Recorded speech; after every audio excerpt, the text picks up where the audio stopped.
Assalamualaikum warahmatullahi wabarakatuh.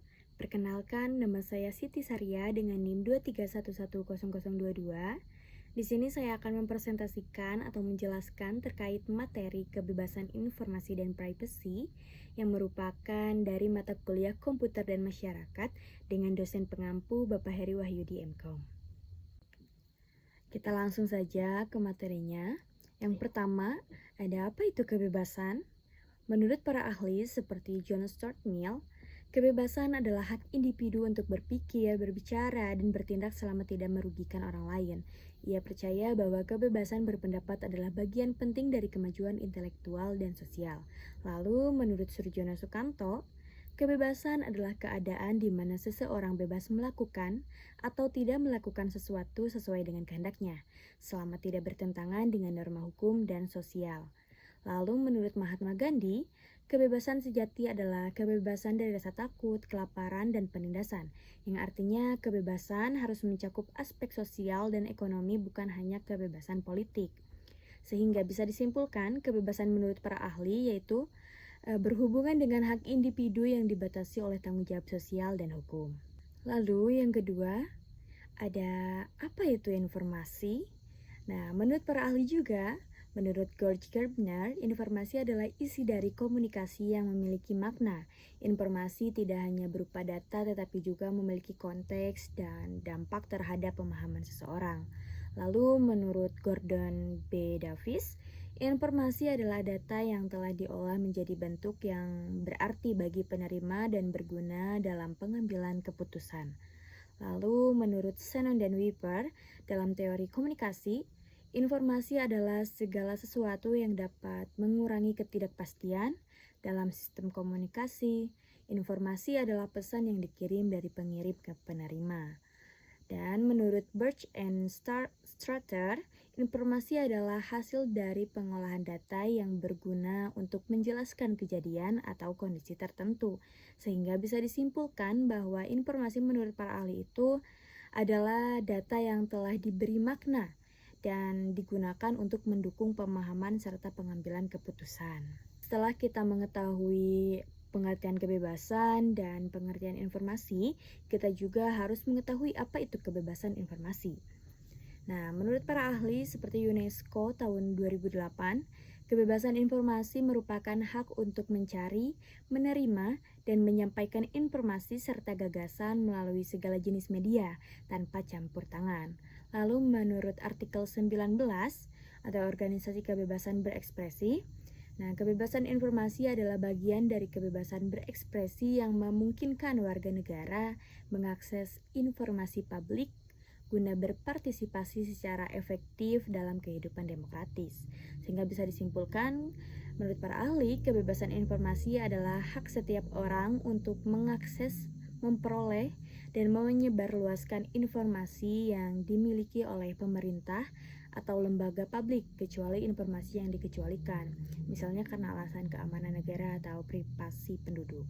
Dan apa itu privacy? Nah, menurut Alan Westin tahun 1967, privacy adalah hak individu untuk mengendalikan kapan, bagaimana, dan sejauh mana informasi pribadi tentang dirinya dikomunikasikan kepada orang lain. Lalu, menurut Organization for Economic Cooperation and Development, privasi merujuk pada hak untuk melindungi data pribadi dari pengumpulan, penggunaan, dan penyebaran yang tidak sah. Jadi bisa disimpulkan bahwa privasi adalah hak individu untuk menjaga informasi pribadi agar tidak diakses, digunakan, atau disebarkan tanpa izin. Lalu apa sih hubungan antara kebebasan informasi dan privasi? Nah, keduanya ini tuh merupakan hak asasi manusia yang harus seimbang.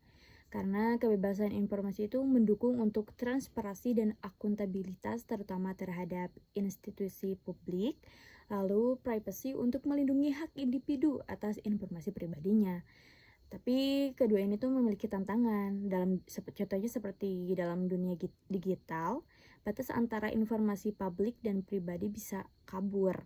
Misalnya informasi pejabat publik penting untuk diketahui publik, tetapi kehidupan pribadinya tetap harus dihormati.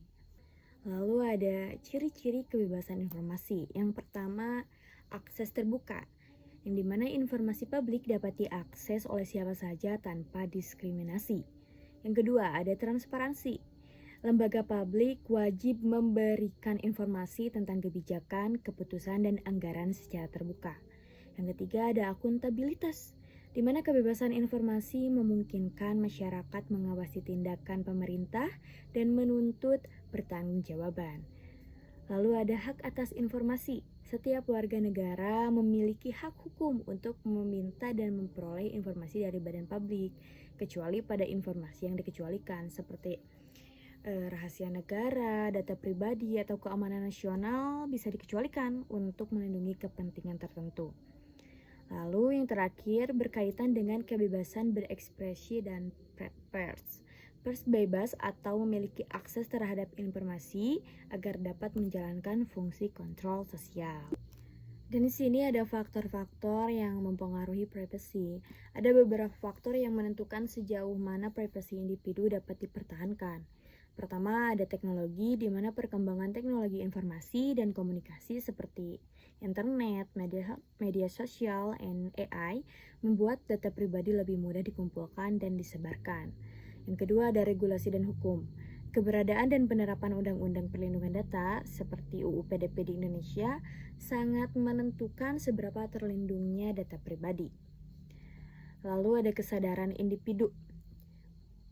Jadi kurangnya pemahaman masyarakat terhadap pentingnya menjaga informasi pribadi seperti membagikan data pribadi sembarangan di media sosial. Yang keempat ada budaya dan nilai sosial.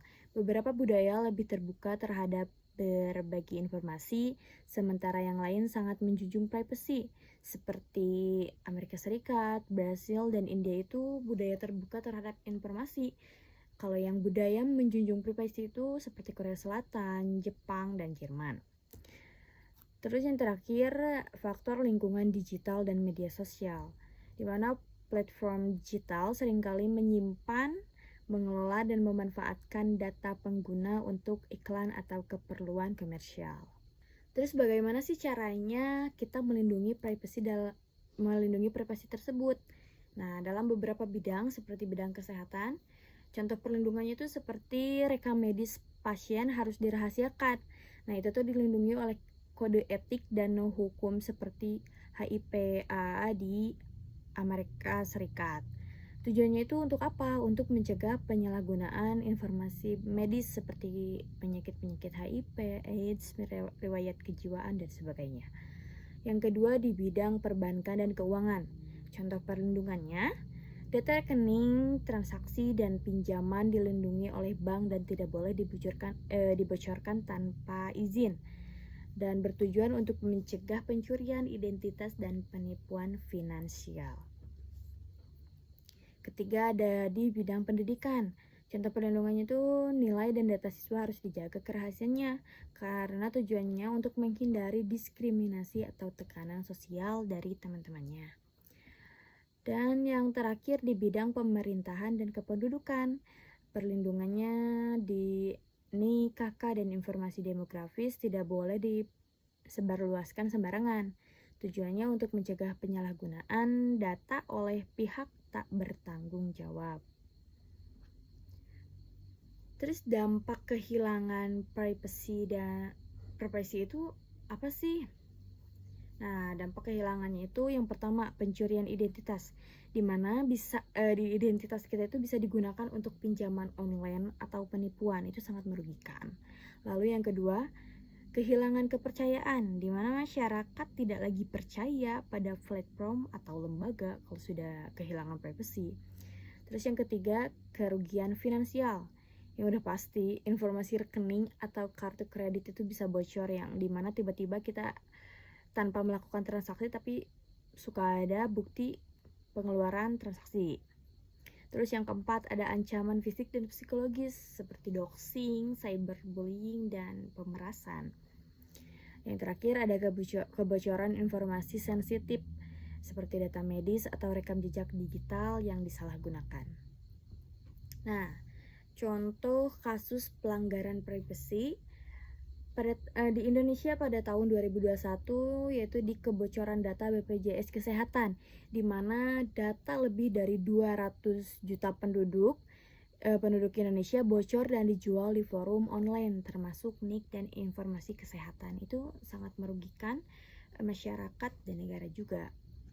Lalu bagaimana kita menjaga keamanan data dan privasi? Nah, beberapa langkah penting untuk menjaga data dan privasi. Yang pertama, kita bisa menggunakan password yang kuat dan berbeda-beda, seperti mengkombinasikan huruf besar, kecil, angka, dan simbol. Lalu kita juga harus menghindari menggunakan informasi pribadi sebagai password.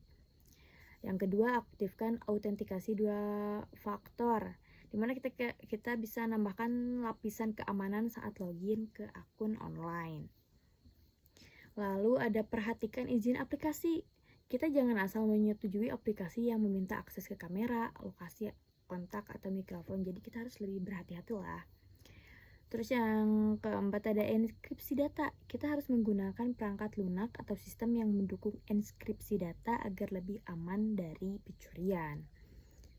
Yang terakhir ada dengan edukasi dan kesadaran, di mana kita juga harus melatih dan meningkatkan pengetahuan diri sendiri dan orang lain mengenai bahaya kebocoran data dan cara pencegahannya.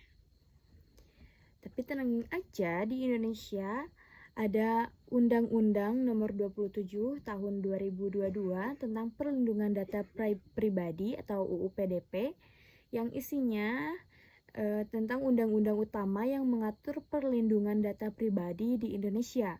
Undang-undang ini mengatur berbagai aspek terkait pengolahan data pribadi, hak-hak pemilik data, dan kewajiban pengendali data. Itulah materi yang bisa saya sampaikan. Mohon maaf apabila ada kesalahan. Terima kasih atas perhatiannya. Wassalamualaikum warahmatullahi wabarakatuh.